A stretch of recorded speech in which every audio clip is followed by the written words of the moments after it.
Hello everybody, welcome to the Ultimate Scouting Show. Thank you for joining me. Today we're going to be looking at Jordan Addison, the wide receiver out of USC. We're going to be answering the question, is he overrated in this 2023 NFL Draft Scouting Report? Let's get into it. Looking at Jordan Addison's background, he was a four-star athlete out of Frederick, Maryland. He was an athlete, not a wide receiver. He had 12 offers before committing to Pittsburgh. As a freshman, he had a very nice season, 666 yards, 4 total touchdowns, but he really absolutely broke out as a sophomore. He had 100 catches, 1,593 yards, and 18 scrimmage touchdowns, which was absolutely nuts. Won the Blitnikoff Award, was an All-American in 2021, but he was not draft eligible. He decided to transfer to USC because Kenny Pickett left. Lincoln Riley was going to USC. Caleb Williams was there already. He had another productive season, 59 catches, 875 yards, and 8 touchdowns. Obviously not the same level of success he had at Pittsburgh last year, but still a very nice season. He's currently listed at 6 foot, 175 pounds, is 20 years old right now, will be 21 by draft day. Let's dive into some pros of Jordan Addison. He is a great route runner. He can really manipulate defenses with head fakes. He uses angles really well. He'll get the defender facing one direction, get their hips turned, and then he'll snap the route back the other way. He's just a very good job of understanding leverages, understanding angles, and where to attack defenders, really put them in conflict. And he does a great job of doing that and creating separation with his route running ability. He also has really nice burst off the line. It's nothing groundbreaking, but that combined with his route running, his really good agility as well, allows him to create great separation on the breaks of routes, on the stems of routes. He understands soft spots in zone very well. He has a good IQ. You can tell that he understands where leverages are, where to attack certain zone coverages as well. He can identify holes in those coverage and exploit them as long as the quarterback is on the same page as him. Couple other things to note with Jordan Addison, he has very reliable hands. Saw multiple times him catch outside of the frame of his body. That's something that I really look for. That's something I really enjoy seeing. Didn't really have any drops in the games that I watched. He had one that hit his hands, but it wasn't a big deal at all. He just looks comfortable catching in multiple different body angles, kind of able to do it no matter what the situation is around him. He can do it with defenders around him. He can, show ability to flash late hands like this on this touchdown here.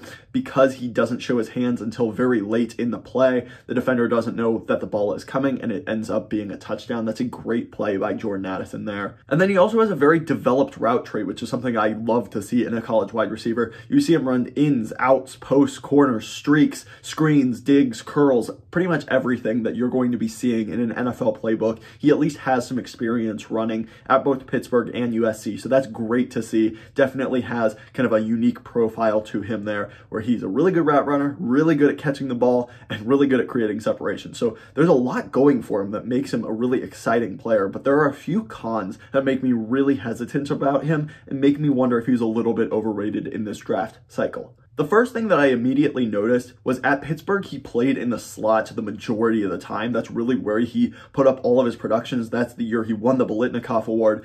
And when he was moved outside at USC, he played predominantly outside with some slot appearances at USC. He was less productive. So that's something to note. There's also the biggest problem I have with him is his ability to get off the press and get a release off the line of scrimmage. Now, generally speaking, his footwork's not terrible, and he has some different release packages that he can utilize, which is a good thing to see. But my biggest concern is him against the press, and that's why I wonder if he can be an outside receiver, at least early on in the NFL. We see multiple times here of him just getting bullied off the press. It knocks him off of his route, and it really prevents him from being an effective receiver on the outside, because if you can't get into your route break, there's no way you're going to win that route. If you can't get off the line of scrimmage, it's not going to matter how good of a route runner you are or how fast you are. And that is a massive problem that may mean he's going to be relegated to the slot earlier on in his career, which isn't necessarily a problem, but it does mean that he's not going to give you that outside receiver ability that some teams really desperately look for in a first-round wide receiver. At the NFL level, corners are only going to be bigger, faster, and stronger. So if he cannot get off the press in the Pac-12 and the ACC, I do have some legitimate concerns about him being able to do that at the NFL level. Additionally, while he does have some nice burst on his route, and especially after the route break, he can pump and accelerate and get separation, I'm not sure that he has a fantastic ability to really stack defenders and get vertical.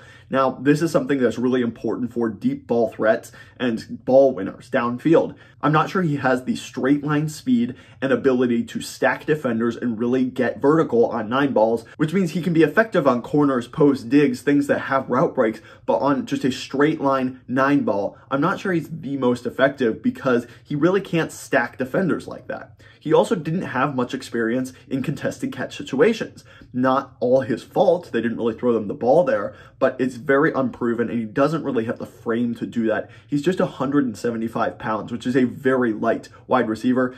There's also the durability concerns with that, but from just a pure football standpoint, he doesn't exactly have the frame to be somebody that is really good in contested catch situations. He's also somebody that is good after the catch, but he's not amazing. And I think he has good speed, he has good agility, and that can allow him to make defenders miss. But if he is wrapped up, he's pretty much going down. He just doesn't have that strength profile to him that is important for yards after catch. They threw him a lot of screens. He was able to read his blockers well and understand the leverages, but once a defender got on him, he wasn't able to break the tackle very often. His contact balance just really isn't there.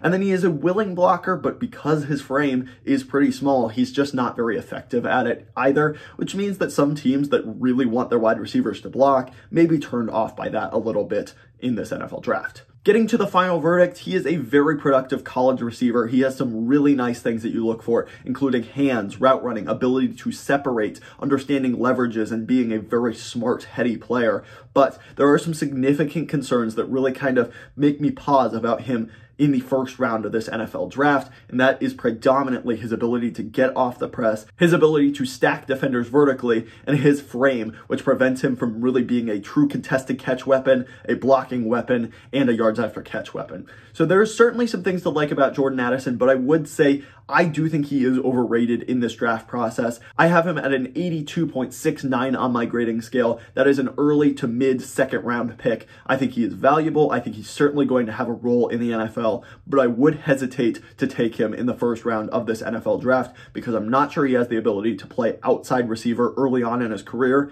And there's just some things with his frame and his ability to get off the press that worries me at the next level. Let me know your thoughts on Jordan Addison. Is he an absolute stud? Did I get this wrong? Let me know down below. Please hit that like button while you're down there. Subscribe as well. Check out this video if you want to see more scouting reports.